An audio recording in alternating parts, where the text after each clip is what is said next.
यहाँ पर आप देख सकते हैं एक वेक्टर स्पेस एक्स डिफाइन किया गया है जिसमें वो सभी रियल वैल्यूड फंक्शन हैं जो आर से आर पर सेंड होते हैं।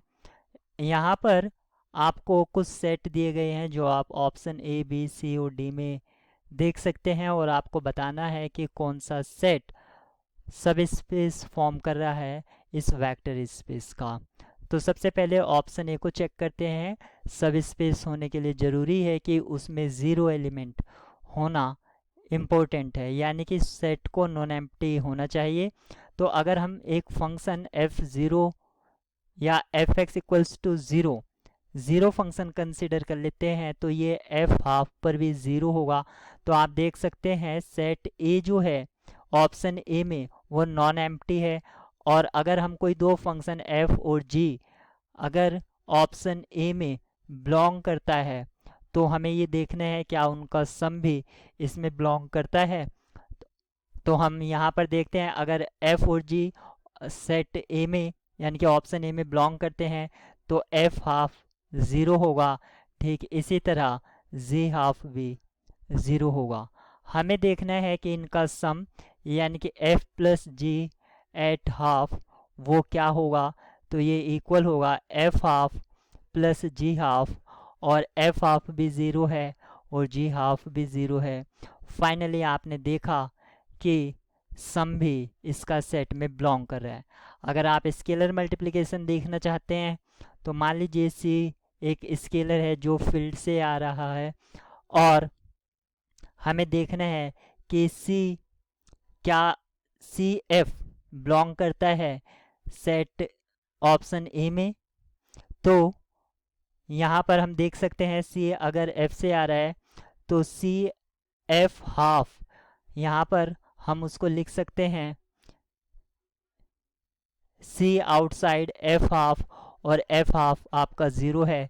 तो आप देख सकते हैं सी एफ हाफ भी आपका ज़ीरो, वो भी आपका सेट को बिलोंग करता है। तो इस तरह आपका ऑप्शन ए सब स्पेस फॉर्म करेगा। ऑप्शन बी आपका सब स्पेस फॉर्म नहीं करेगा क्योंकि इस में आपका अगर मैं f x equals to zero consider करता हूँ ज़ीरो फंक्शन, तो आप यहाँ पर देख सकते हैं कि 3/4 पर इसका वैल्यू ज़ीरो होगा जबकि सेट में दे रखा है 1। तो यहाँ पर ये ऑप्शन बी आपका सब स्पेस नहीं फॉर्म करेगा। ऑप्शन सी यहाँ पर सब स्पेस फॉर्म करेगा। किस तरह से आप देख सकते हैं अगर आप लेते हैं f x equals to zero तो यहाँ पर एफ प्राइम भी इसका ज़ीरो हो जाएगा और x इंटू एफ एक्स भी आपका ज़ीरो हो जाएगा क्योंकि एफ एक्स आपका ज़ीरो है। तो आपने देखा लेफ्ट हैंड साइड और राइट हैंड साइड सेम हो जाती है। तो ये जो सेट ऑप्शन सी में दे रखा है यहाँ पर ये नॉन एम्प्टी है। अब आप स्केलर मल्टीप्लाई इसका सम देख सकते हैं। तो मान लेते हैं हम दो फंक्शन f और g ऑप्शन सी के लिए यानी कि जो ऑप्शन सी में सेट दे रखा है उसमें बिलोंग करते हैं। अगर ये उसमें बिलोंग करते हैं तो f prime x equals to होगा x एफ एक्स के और g प्राइम x ये इक्वल्स होगा x जी एक्स के। हमें देखना है सम, क्या इनका सम भी इसमें बिलोंग करेगा।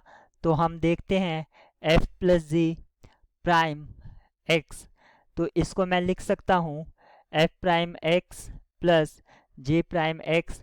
f प्राइम x को मैं लिख सकता हूँ x एफ एक्स और j प्राइम को लिख सकता हूँ x जी एक्स।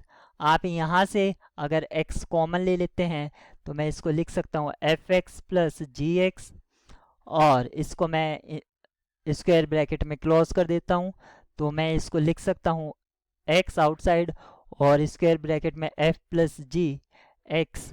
तो आपने देखा कि सम भी इसमें बिलोंग कर रहा है। तो इस तरह ऑप्शन सी आपका सब स्पेस फॉर्म करेगा और ऑप्शन डी भी आपका सब स्पेस फॉर्म करेगा।